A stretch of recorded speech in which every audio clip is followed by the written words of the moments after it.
Bienvenidos a Genios de Mentes, el lugar donde las voces se entrelazan en una sinfonía de ideas, debates y exploración. Yo soy Blanca y en compañía de mis increíbles coanfitriones Pepe y Guille, nos embarcaremos en un viaje auditivo a través de una variedad de temas. En esta ocasión tenemos un invitado muy especial, su nombre es Toño, y vamos a charlar de por qué la cárcel es el mayor castigo para los seres humanos. Y sí, el encarcelamiento es, por supuesto, un tipo de castigo porque un individuo es apartado de la sociedad y confinado en una institución con otros criminales. Y eso, pues, crea situaciones difíciles. Am, Toña, tú tienes pues ahora sí que una historia, una situación que muy cercana que nos quieres compartir. Bueno, gracias por la invitación. Esta noche, pues bueno, les traigo una pequeña historia de un gran amigo mío muy querido que desafortunadamente tuvo eh, el hecho de haber estado en la cárcel. Gracias a Dios está afuera y pudo compartirme esto. Me hubiera gustado que hubiera estado presente, pero desafortunadamente por cuestiones todavía legales, parte del proceso no puede participar, no puede expresarse por él mismo, pero me platicó un poco acerca de su vivir dentro de la cárcel. Como tú mencionabas, ¿por qué es el peor castigo? Y una de las cosas que él me mencionaba es un pequeño error en tu vida puede llevarte a caer y a tocar esos lugares. Lugares donde después de platicar me pude encontrar que hay gente mala, hay gente buena, hay gente de todo tipo, donde dentro de todo es una escuela, pero es difícil el proceso de vivir ahí. Ah, Su experiencia originalmente nace por un problema de relación de familia, de pareja, lo cual lo lleva a tratar un suicidio. Un suicidio donde, autosuicidio, donde la pareja se está suicidando, pierden el conocimiento, llega un familiar, los encuentra a ellos todavía con vida. La cuestión es que él llegan al hospital inconscientes y no recordaban ni uno ni otro qué había ocurrido en esa situación. Qué fuerte. Finalmente, como la investigación tiene que proceder, del hospital sale derechito a la cárcel y empieza el calvario. Eh, no sé qué tanto tiempo tenga para poderme expresar, no sé si quieran hacer alguna aportación, pero pues me platica su vivir, el diario estar ahí, el proceso que él vive, lo vive durante el periodo del COVID, que esto complica más la situación porque de ser un proceso que hubiera podido ser un poco más rápido, es un proceso que por audiencias, por cuestiones de contacto y relación con tus abogados, lleva un periodo más largo para que pueda él llegar su proceso.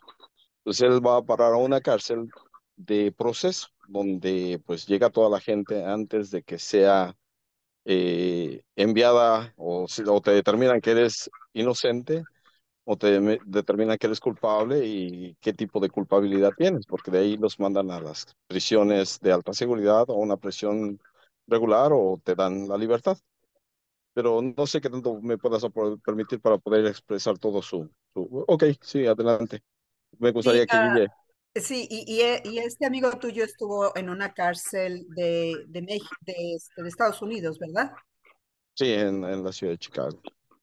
Guille, cuéntanos un poquito, por qué la cárcel es el castigo más, pues no el más grande, ¿verdad? Pero uno de los castigos más fuertes para un ser humano.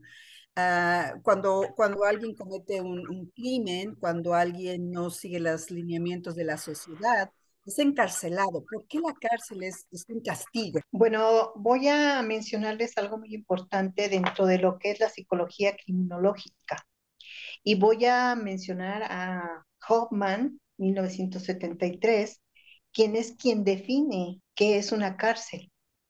Dice, la cárcel se define como una institución total, la cual se caracteriza por ser un lugar de residencia donde muchas personas aisladas de la sociedad por cierto periodo de tiempo comparten en su encierro una rutina administrada formalmente.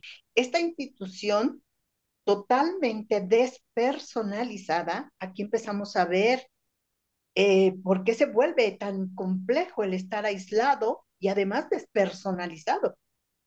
O sea, no solamente pierdes la convivencia normal entre los seres humanos y la libertad de llevar una vida como sería en familia, sino que además te despersonalizan.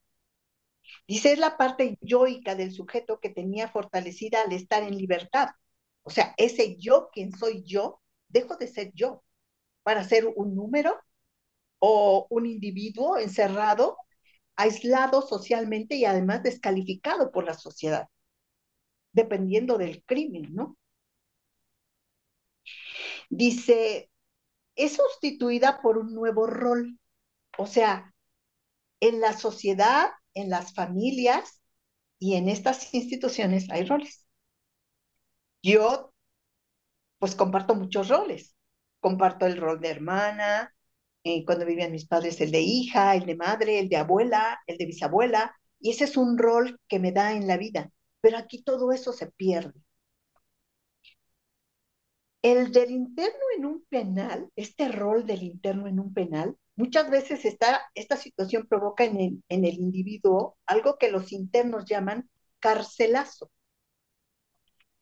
caracterizado por un estado depresivo que puede manifestarse con violencia heterodirigida hacia otros, como riñas, lesiones e incluso homicidios dentro del mismo presidio, o violencia autodirigida hacia uno mismo, los suicidios, el consumo de drogas y pues a veces lo que podríamos llamar como autoflagelación, o sea, prohibirte ciertas cosas como dejar de comer o dormir normalmente porque pues estás siendo este acosado o perturbado por otras agrupaciones que se hacen dentro de la cárcel.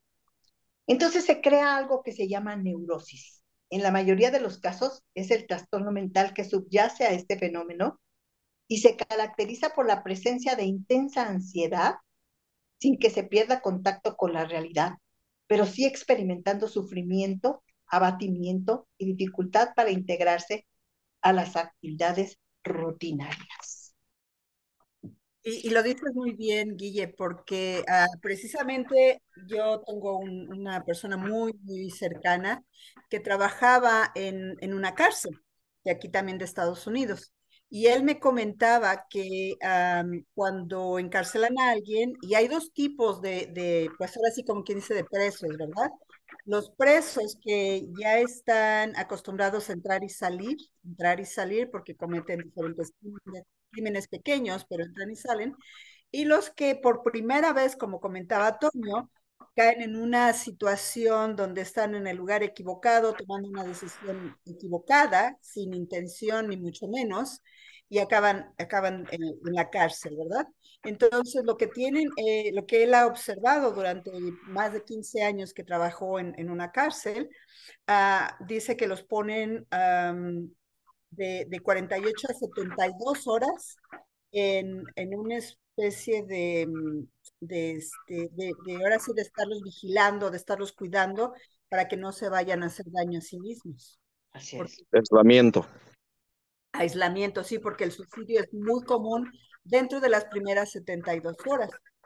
No sé qué te comentaba tu amigo, Toño, de cómo fue su primera experiencia cuando él, de estar en el hospital, llega a la cárcel, ¿no? Definitivamente, bueno, su experiencia, hablábamos acerca de eso, o sea, violencia es muy grande en la cárcel, especialmente como un tipo de cárcel de proceso, porque como te mencionaba, hay gente que ha sido, hay gente mala, que ha cometido cosas malas y saben que van a estar de por vida. Y hacer un daño a alguien más, pues agregarle otra pena de 20 años, 50 años o otra pena de muerte, es lo mismo. O sea, si ya tienes una cadena perpetua, no importa lo que hagas. Entonces tienes que sobrevivir. Me mencionaba acerca, como lo que mencionaba Guille, de la autolaceración. Hay algunos, porque por ejemplo, en esa violencia que existe, a veces está manipulada por grupos que controlan la cárcel internos, como le dirían aquí en Estados Unidos, gangas, este, o pandillas, donde muchas veces tú sientes que tu vida corre peligro y a veces te laceras, te lastimas, muchas veces para que te lleven al centro médico, para alejarte de las zonas donde pueden, pues tu vida está corriendo más peligro dentro de lo que es la celda donde estás encarcelado, que si estás en el centro médico donde te están cuidando. Entonces, a veces la autolaceración puede ser por varias condiciones, puede ser muchas veces por autoproteger. Me platicaba que, por ejemplo, para él, una de sus preocupaciones era que obviamente caes por una situación, a veces que fue involuntaria o una tontería, porque muchas veces aquí en Estados Unidos por un accidente puedes llegar a caer a la cárcel. Y el problema es que cuando estás ahí, salir de la cárcel te preocupa a veces más lo que puedes cometer para preservar tu vida y defenderte dentro de la cárcel y cometer otro crimen dentro de la cárcel y a lo mejor salir inocente de lo que hiciste, pero por lo que puedas hacer allá adentro, te puedes quedar. Entonces era lo que me decía, porque platicaba acerca de las riñas, me dice, yo un día me tuve que pelear 4 veces en un solo día. O sea, los presos a veces crean armas con toallas, me comentaba, las toallas las humedecen, hacían nudos con ellas y con esas las usaban para golpearse. Eh, por ejemplo, la ropa interior, me decía que él generaba un poco de dinero cosiendo ropa, calzones para alguien, calcetas para otras personas, porque hay ropa que está prohibida dentro de la cárcel. O sea, me dice, los calzones que tú traes no son esos calzones son de lujo, porque no los puedes usar dentro de la cárcel porque están prohibidos. Hay ropa que puede usarse para autosuicidarse o para lastimar a otra persona. Me decía, una calceta, le pones un jabón y la puedes utilizar como si fuera una onda y golpear a alguien. Y él me decía que cobraba $1 por coserte unos calzones. Y le digo, ¿con qué los cosías? Dice, con las mascarillas, como estaba en la época de COVID, traían un alambrito. Y ese alambrito lo usaba como aguja para poder coser. Entonces, sobrevivir, la comida es carísima. Me comentaba que pues la alimentación es terrible. Y le digo, ¿qué es lo peor que viviste en la cárcel? Dentro de lo que es la estancia, y me decía, pues la mala alimentación, o sea, vives desnutrición, vives hambre, porque por ejemplo, me decía que no venden latitas, pero más o menos como lo que una media latita de sardina, de las chiquitas que venden aquí en Estados Unidos, te la venden por $6, o sea, es carísimo. Entonces, lo que te dan de comer, porque le hablábamos de la comida, me decía, bueno, nos daban de desayunar a las 3 de la mañana y pues le daban un pan una cosa líquida, no sé exactamente qué era, dice, pues sabía horrible. Y después les daban de comer como hasta la 1 de la tarde. Y por ejemplo, él, como él es diabético, él le daban 2 manzanas al día. Pero había veces que le digo, bueno, y a la demás gente, dice, no, a las demás gente le dan 2 manzanas, pero a la semana. Y comprarlas es muy caro porque una de las cosas que vives estando en la cárcel, me comentaba, es el abandono.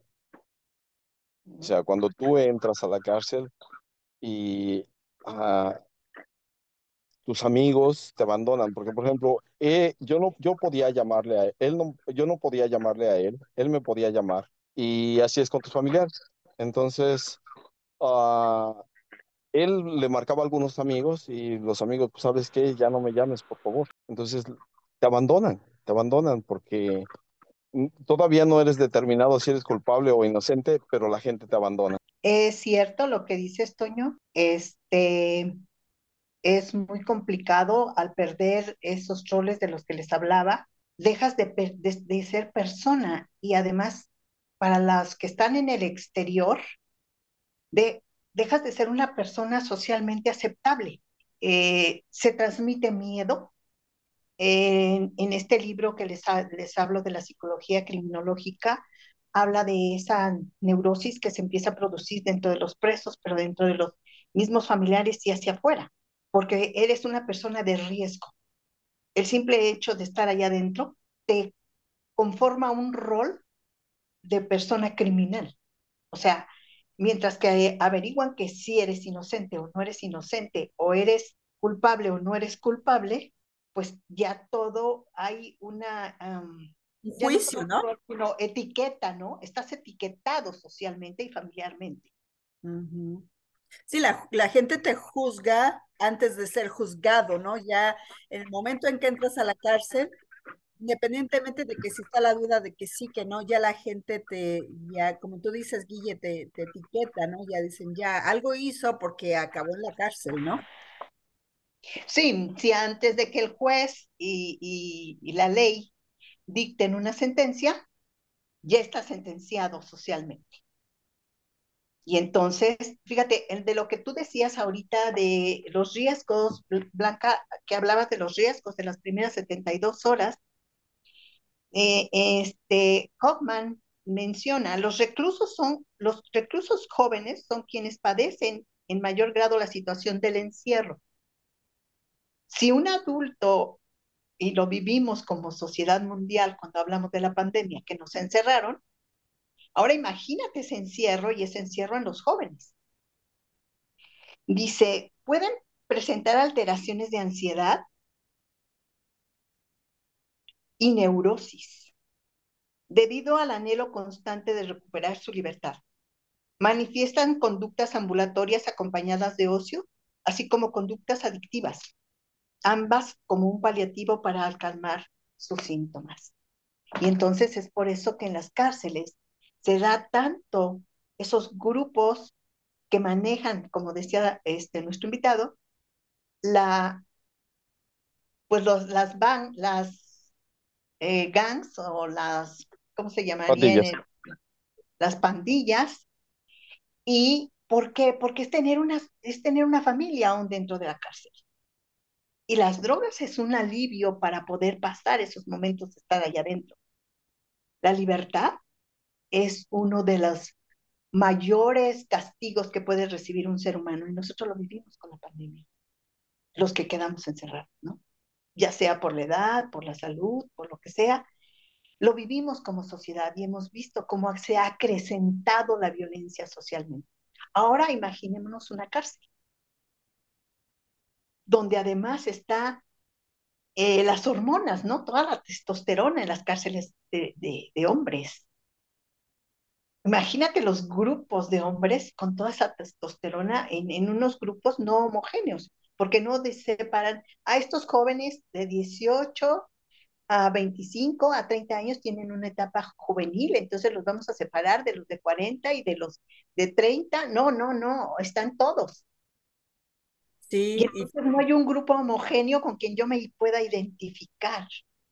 Y si entran a una edad tan temprana como son los 18 años, que todavía se está en la adolescencia, aunque la ley marque eh, mayoría de edad, esa edad es muy crucial en los jóvenes porque todavía no logran salir, su cerebro todavía no logra estar completamente desarrollado. sí, y aquí en Estados Unidos, no, no sé en México cómo sea el sistema, ¿verdad? Pero aquí separan a los jóvenes menores de edad, no los ponen en la misma cárcel, se llama aquí, pues ahora sí que la cárcel para los jovencitos, los muchachitos, y después está la cárcel para los adultos. Aquí en realidad no los mezclan, ¿verdad? Pero fíjate, platicando con mi amigo también me comentaba que aparte de perder su libertad, pierden su dignidad porque cuando son ingresados a la cárcel, pues a la hora de auscultarlos, de checarlos, les checan incluso sus partes íntimas, checan sus oídos, checan todo, y es una parte donde no solo pierden su libertad, como decía Toño, no solo pasan hambre, no solo pierden amistades, pero también pierden su dignidad. Quiero Ah, puntualizar algo aquí en esta parte de lo que acabas de decir. En México se llaman tutelares para menores.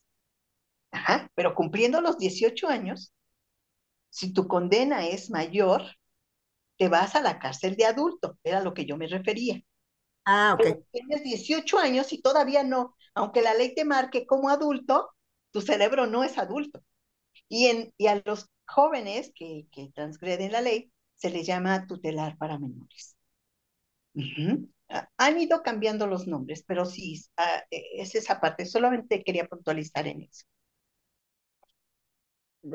Comentando en este asunto, lo que me decía mi amigo es una de las causas que lo llevó a él, es una causa de depresión. O sea, la depresión, él nunca en su vida era una persona normal, es un ser muy querido por mí porque es un amigo de muchísimos años, lo quiero mucho. Y él nunca llegó a pensar, ni nunca nos llegamos a imaginar que fuera a llegar a ese punto.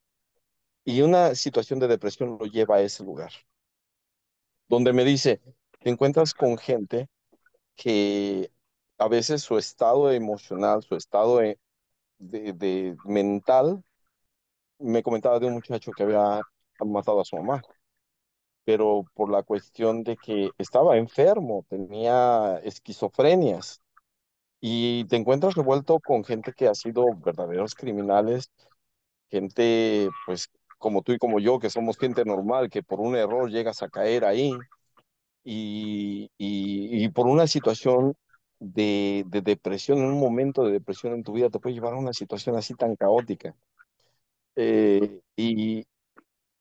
Y como esas cosas me decía, lo más complicado de todo es, porque le dije, bueno, ¿qué es lo más difícil que viviste ahí en esos momentos? Dice, bueno, uno es la pérdida de amistad, de la gente querida, otra es la salud, porque pierdes la salud, pero dentro de todo me dice, aún en la cárcel, y era algo que me llamó mucho la atención, dice, eh, encontré que si no hubiera sido por esa persona que había matado a una persona, es decir, una persona que por error como mató, tuvo un crimen, pero una persona tan buena que dice, si no hubiera sido por él, dice, yo estaría muerto. Él me sacó de la depresión, porque la depresión en la cárcel, él no se dio cuenta que estaba en la cárcel hasta después de 3 meses, porque él decía, él sentía que era un sueño, él sentía que era una pesadilla que iba a terminar.